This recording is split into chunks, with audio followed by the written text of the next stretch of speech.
सबसे पहले तो दो तीन जोरदार जो बाबूलाल जी बेरवा ने सिस्टम के खिलाफ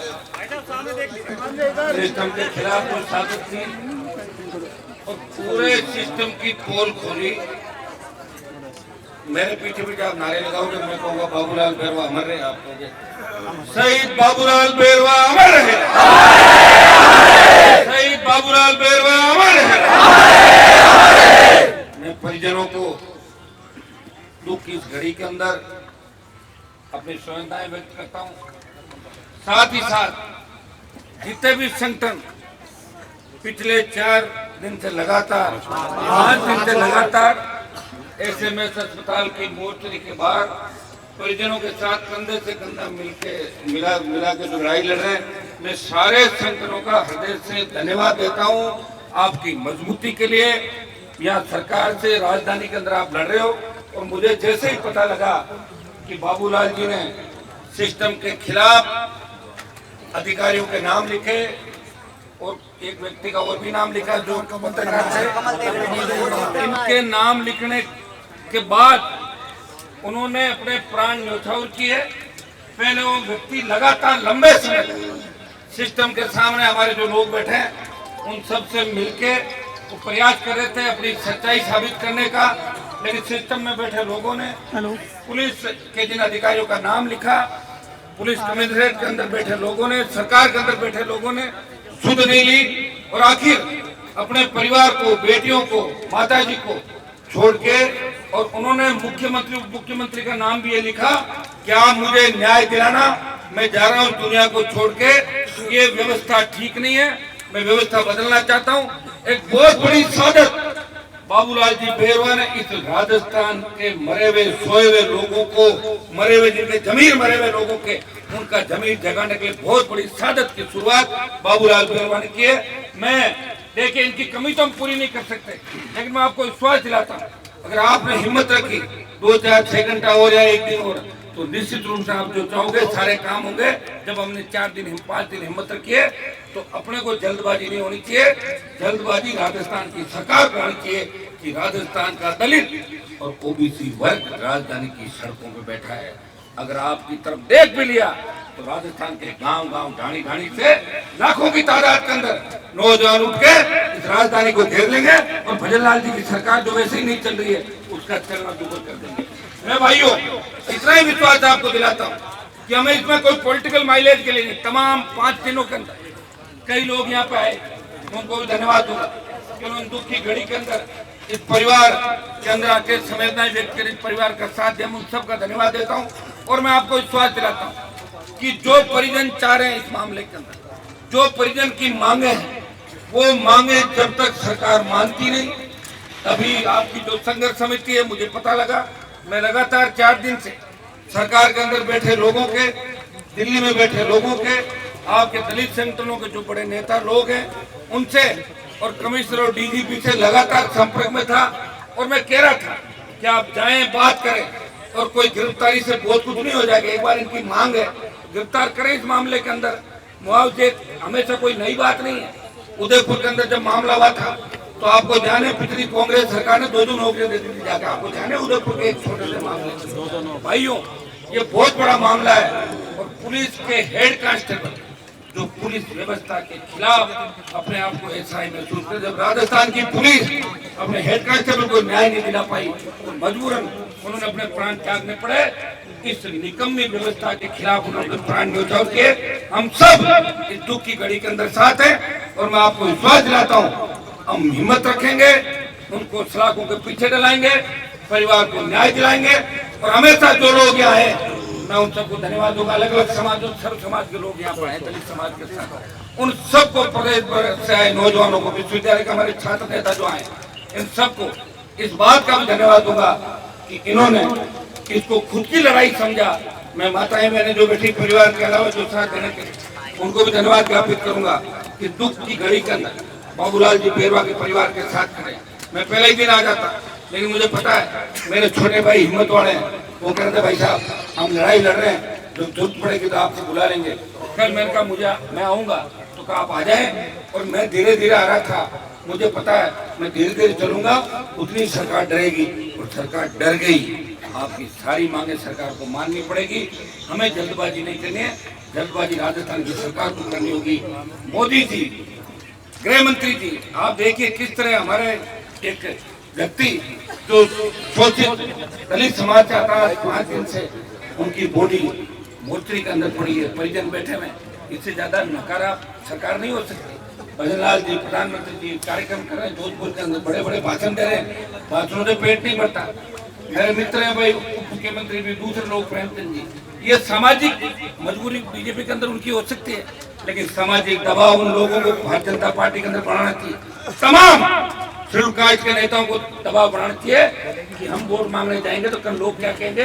आपको शर्म आनी चाहिए ऐसी व्यवस्था के खिलाफ इन लोगों को बात करनी चाहिए। मैं एक बात आपको और भी कहूंगा कि अपने लोगों के खिलाफ नारेबाजी बपनिया करे, कोई मतलब नहीं। अपना मकसद एक है कि भजनलाल सरकार और भारतीय जनता पार्टी की जो नकारा निकम्मी सरकार राजस्थान के अंदर बैठी है, वो इस मामले में विफल रही और हमारे लोग कमजोर हैं, तभी तो शोषण हो रहा है हमारा। ये 70 साल की और व्यवस्था क्या है? अपने नेताओं को जिनको आप चुन के भेजते हो, वो वहां जाके पार्टियों के गुलाम बन जाते हैं, चाहे किसी भी समाज के अंदर। हमारे समाज के अंदर देख लो आप, 70 साल के अंदर वो झंडा उठा के जय जयकार करते, कोई आप हम अलग नहीं है, थोड़ा सा ही अंतर है 19-20 ही।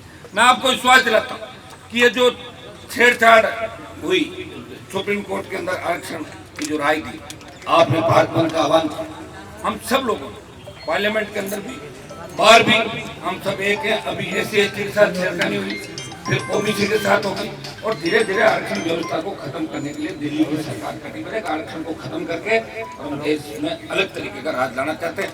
भाइयों, चूंकि आज ये राजनीतिक मंच नहीं, इसलिए मैं आपको आह्वान करूंगा कि हमें मजबूती से डटे रहना है।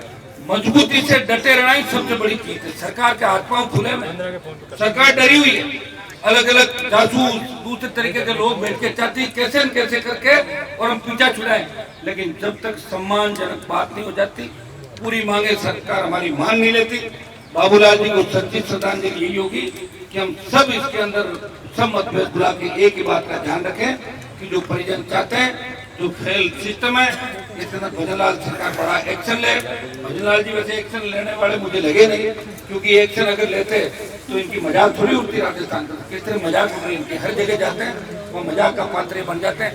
अब कोई इनकी सोई हुई आत्मा जाग जाए राजधानी के अंदर, तो इतना बड़ा कृत्य यहाँ पे हुआ कि पुलिस के हेड कांस्टेबल ने व्यवस्था के खिलाफ आत्महत्या करी और प्राण न्यौछावर कर दिए। मैं तो इनको शहीद कहूंगा जिन्होंने पूरी व्यवस्था पे उंगली उठाई कि व्यवस्था बदलो। जिस तरह बाबा साहब ने संविधान के अंदर वोट का अधिकार आम आदमी को दिलाया, गरीब आदमी को दिलाया, अनपढ़ व्यक्ति को दिलाया।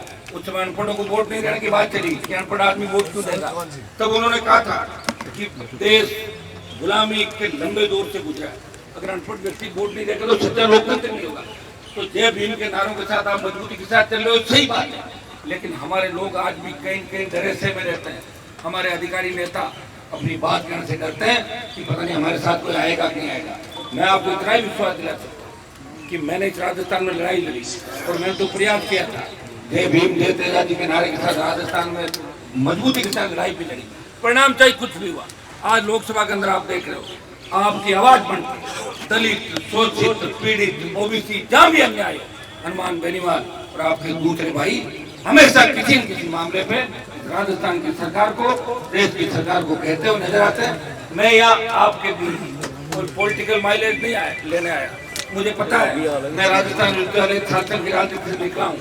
5 दिन हो गए, परिवार कहीं ये नहीं सोच रहे, आप कहीं ये नहीं सोच लो कि हनुमान जी तो सोशल मीडिया पे पोस्ट डाल के और खाली भाई लूट रहे, आए क्यों नहीं। इसलिए मेरे भाइयों 300 किलोमीटर चल के सारे कार्यक्रम मेरे छोड़ के आपको उपस्थित हुआ हूँ। आपको पता है कि मैं किस तरह दोनों सरकारों के खिलाफ लड़ रहा हूँ, प्रयास कर रहा हूँ, आप एक एक बात जानते हैं। और मुझे आपने हमेशा कॉलेज विश्वविद्यालय की राजनीति से लड़ते हुए देखा, जब SC ST OBC के नारे के साथ आज इस मंजिल मुकाम तक मैं पहुंचा हूँ। मुझे याद है जब मैं विश्वविद्यालय के अंदर राजनीति करता था तो पेरवाल समाज के, मीणा समाज के, दूसरे समाजों के बच्चे भी उसी तरह हनुमान बेनीवाल को पसंद करते थे, जिस तरह किसान के बेटे पसंद करते थे।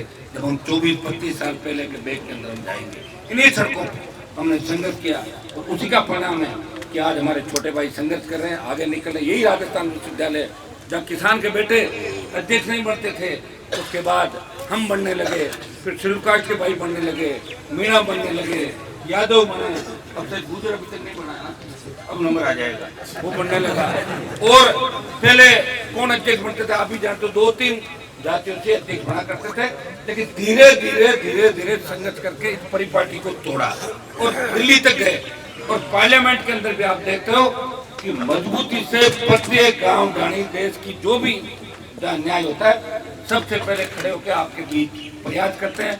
प्रयास किया भी था और ये प्रयास का एक परिणाम है कि राजस्थान का नौजवान अब समझदार हो गया। राजस्थान का नौजवान अब बदलाव करेगा। आने वाले समय के अंदर राजस्थान के अंदर वो स्थिति होगी जो हमारे पड़ोसी दूसरे स्टेट, हर जगह तीसरी पार्टियां, तीसरी ताकत राज कर रही है। भाइयों, यहाँ दुर्भाग्य इसी बात का है कि लोग गुस्सा तो करते हैं, 5 साल प्रयास करते हैं, लेकिन फिर लास्ट में चीन के साथ चले जाते हैं। एक बार कांग्रेस और एक बार भाजपा, यही काम करता है। इसीलिए हमें तकलीफ है और फिर लोग आपस में मिलजुल लेते हैं। जो लोग चुनाव से पहले बात करते हैं, इस मामले को सीबीआई में भेजेंगे, जांच करें, फिर पता लगता है चुनाव के बाद आपस में रात को मीटिंग करके चाय पानी साथ पी के डिनर लंच कर लेते हैं और बात भुला के फिर वापस इलेक्शन आ जाते हैं। और हम लोग उन बड़ी बड़ी बातों को भूल जाते हैं। कभी हमारे लिए फ्री अनाज की बात कर देंगे, फ्री ट्यूबलाइट दे देंगे, फ्री बल्ब दे देंगे, उसमें ताली बजा के और हम खुश हो जाते हैं, वोट डाल देते हैं, तो धीरे धीरे जीवन चला जाए। कोविड के अंदर आपने देखा होगा कि कोरोना काल के अंदर कितने लोग चले गए, 50 लाख लोग मरे कोविड के अंदर। सरकार 5 लाख बता रही है, लेकिन ऑक्सीजन सिलेंडर के अभाव के अंदर हमने बच्चों को दम तोड़ते हुए देखा। किस तरह का हालात हो गए थे। मैं तो खुद कोविड की पहले लेयर जो थी उसकी चपेट के अंदर आ गया था। RUHS के अंदर उस समय कोई जाता नहीं था कि अगर चले गए तो वापस नहीं आएंगे। मैं गया, उसके बाद RUHS का भरोसा बड़ा लोगों का, पहले सारे प्राइवेट हॉस्पिटल के अंदर जाते थे। और सेकेंड जो लेयर आई उसमें ऑक्सीजन सिलेंडर नहीं मिल रहे थे। भाइयों, उस समय जो नेता आपके बीच लड़ रहे थे, चाहे वो किसी भी समाज के हो, अगर उन्होंने कोविड काल के अंदर आपकी सेवा की, अपने प्राणों को बाजी लगा के कोरोना वॉरियर से लेकर जो हमारे लोग लड़ रहे थे, आज भी अगर किसी भी पार्टी के अंदर है और मजबूत व्यक्ति है, तो चाहे उसकी कोई भी जाति हो, अन्याय के खिलाफ लड़ता, तो ऐसे लोगों को हमें मदद करनी चाहिए, चाहे वो किसी भी जाति का। और अपने जाति का व्यक्ति अगर वक्त पड़ने में छूट जाता है और वक्त निकलने के बाद कुर्ते पजामे जैकेट लगा के आता है, तो उनको अपने को कोसना चाहिए। उस समय कहाँ गए थे जब हमें तकलीफ थी। अपने दिक्कत एक अपनी तकलीफ का समय भूल जाते हैं, थोड़ी सी खुशी मिलती, इस चीज का हमें ध्यान रखना है। बाबूलाल जी बेरवा की सादत वैसे नहीं जाएगी, आप निश्चित रहें। इनको न्याय दिला के, इनके परिवार को न्याय दिला के इनको सच्ची सजा दिलाएंगे। हम सब इस मामले के अंदर साथ हैं। तमाम संगठनों को धन्यवाद। हमारे सारे संगठन पार्टियों से हट के हम एक ही बात चाहते हैं कि इस परिवार को न्याय मिले और हमारी जितनी भी मांगे वो राजस्थान की सरकार जल्दी जल्दी पूरी करे। नहीं तो कल से इस अभियान को पूरे राजस्थान के अंदर चला के जिला मुख्यालयों पे इस आंदोलन को तेज करेंगे और आप क्या पढ़ते हो, राजस्थान बंद भी इस मामले के अंदर होगा। आप सबको धन्यवाद। एक और जोरदार मैं इनको बाबूलाल जी की सादत के लगाऊंगा। आप बोलना, शहीद बाबूलाल बेरवा अमर है, शहीद बाबूलाल बेरवा अमर है। धन्यवाद। हनुमान अरे भैया आवाज दो।